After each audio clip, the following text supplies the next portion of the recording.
वक्फ की 58 एकड़ जमीन योगी ने जब्त कर लिया है। सुप्रीम कोर्ट में अब मोदी जी फंस चुके हैं। सीजीआई के सामने प्लान जो है वो लीक हो गई है। सीजीआई के सामने मोदी सरकार की मंशा पूरी तरीके से एक्सपोज्ड है।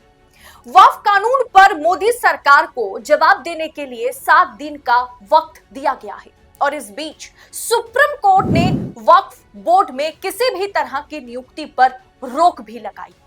लेकिन सुप्रीम कोर्ट में मामला चल रहा है, उधर योगी आदित्यनाथ की सरकार भी इसी समय वक्फ की संपत्ति छीनने में लगी हुई है। यानी जो दलीलें दी जा रही है सुप्रीम कोर्ट में विपक्ष द्वारा कि मुसलमानों की संपत्ति, वक्फ की संपत्ति छीनी जाएगी, वही हरकत, वही कर्मकांड योगी सरकार करती हुई नजर आ रही है। जिसके बाद ये तय मानिए कि अगर इसी प्रकार से काम चलता रहा तो सुप्रीम कोर्ट मोदी सरकार के लाए गए कानून के खिलाफ फैसला सुना सकता है और इसकी जिम्मेदारी योगी पर बरतेगी।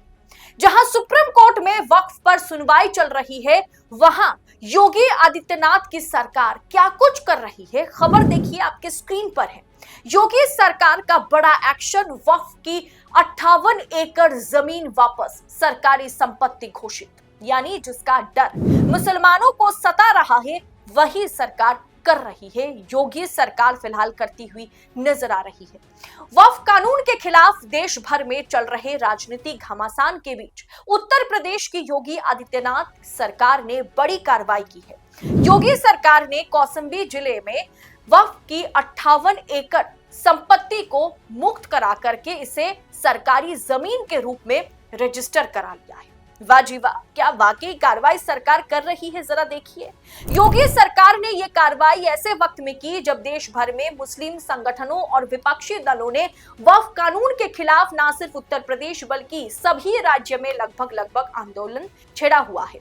अब साथ में सुप्रीम कोर्ट में भी इस कानून को चुनौती दी गई है। कहा यह जा रहा है मुस्लिम संगठनों द्वारा कि हमारी हक हमसे छीनने की कोशिश सरकार कर रही है। कानून को वापस, मतलब हर हाल में सरकार को यह कानून वापस लेना है। अब देखिए, उस बीच अगर योगी सरकार इस तरह की कर्मकांड करती हुई नजर आई तो सुप्रीम कोर्ट क्या सरकार के पक्ष में फैसला सुनाएगा? दरअसल हुआ क्या कि कौशाम्बी के जिला मैजिस्ट्रेट मधुसूदन हुलगी ने बताया कि जिले के कुल 58.95 हेक्टेयर भूमि वक्फ बोर्ड के अंतर्गत रजिस्टर है। इसमें से 93 बीघा यानी करीब 58 एकड़ जमीन जो है, जमीन को वक्फ के कब्जे से मुक्त कराने की आवश्यकता है और उन्होंने इसे मुक्त करा करके सरकार के खाते में दर्ज भी करा दिया है, रजिस्टर करा दिया है। मतलब ये वक्फ की संपत्ति 58 एकड़ जमीन जो है वो अब सरकार के नाम में दर्ज कर दिया गया है।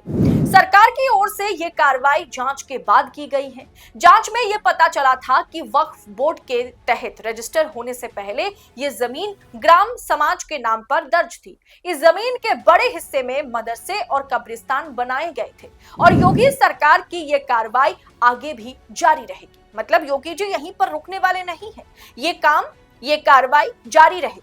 सरकार इस मामले में आगे की जांच भी कर रही है और जिले की तीनों तहसीलों में जांच टीम्स, मतलब अलग अलग जांच टीमों को तैनात भी कर दिया गया है। यानी योगी सरकार हर हाल में जितना हो सके वक्फ की संपत्ति अवैध बता करके सरकारी कब्जे में पाने की कोशिश कर रही है। ऑफिसर्स ने बताया, मतलब जितने भी ऑफिसर्स इस मौके पर मौजूद थे, उन्होंने बताया कि वेरिफिकेशन के बाद और ज्यादा जमीन को सरकार के कब्जे में लाकर इसे सरकारी संपत्ति के रूप में रजिस्टर किया जाएगा। दोस्तों, बिल कानून बनते ही वक्फ की 1,32,140 संपत्तियों को जब्त करने का निर्देश एक तरीके से योगी सरकार ने पहले ही दे दिया है। इस बिल को कितने, मतलब आप सोच सकते हैं कितना ज्यादा मुसलमानों के हित के लिए, मुसलमानों के बारे में सोच करके सरकार लेकर के आई है, उसका पता अब धीरे धीरे चलने लगा है ना। वैसे तो ये शुरुआत है, आगे आगे देखिए होता है क्या, क्योंकि पिक्चर अभी बाकी है। योगी सरकार ने सभी जिलों के जिलाधिकारियों को आदेश जारी कर वक्फ की 1,32,140 संपत्तियों की पहचान पहचान कर उन्हें जब्त करने का निर्देश दिया है, जिसमें 58 एकड़ जमीन को उन्होंने जब्त भी कर लिया है। राज्य के इनकम टैक्स डिपार्टमेंट के अनुसार, यानी Uttar Pradesh income tax department के अनुसार, उनके रिकॉर्ड में सिर्फ 2963 वक्फ संपत्तियां दर्ज है। वहीं सुन्नी वक्फ बोर्ड के अंतर्गत 1,24,355, शिया वक्फ बोर्ड में करीब करीब 7,785 संपत्तियों को वक्फ के रूप में रजिस्टर किया गया है। इनमें से भी रेवेन्यू रिकॉर्ड्स में केवल 2,553 सुन्नी और 430 शिया वक्फ संपत्तियों का उल्लेख है। योगी सरकार अब ये दावा कर रही है कि लगभग 98% कुल 98% संपत्तियों का वक्फ संपत्तियों का कोई सरकारी रिकॉर्ड मौजूद नहीं है।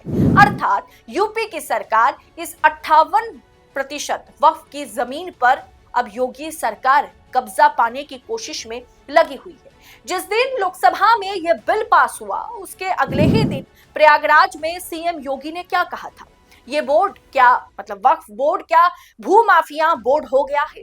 भूमाफिया अब प्रदेश में नहीं चल सकते। माफियाओं को तो हम पहले ही प्रदेश से विदा कर चुके हैं और अब उत्तर प्रदेश में माफियागिरी नहीं चलेगी। और बकायदा प्रधानमंत्री और गृह मंत्री को उन्होंने बधाई भी दी। उनके प्रति उन्होंने योगी आदित्यनाथ ने आभारी व्यक्त किया, कहा कि मैं आप दोनों के आभारी हूं जिन्होंने वक्फ बोर्ड की मनमानी पर एक तरीके से लगाम लगाने की कोशिश की और अधिनियम लोकसभा में पास कराए।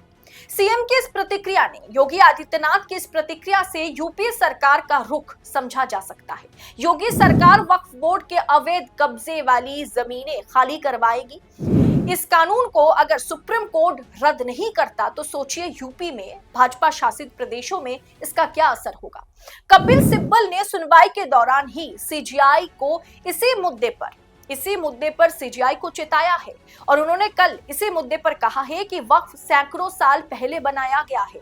अब ये 300 साल पुरानी संपत्ति की वक्फ डीड मांगेंगे, अगर सरकार मांगती है तो ये लोग कहां से देंगे?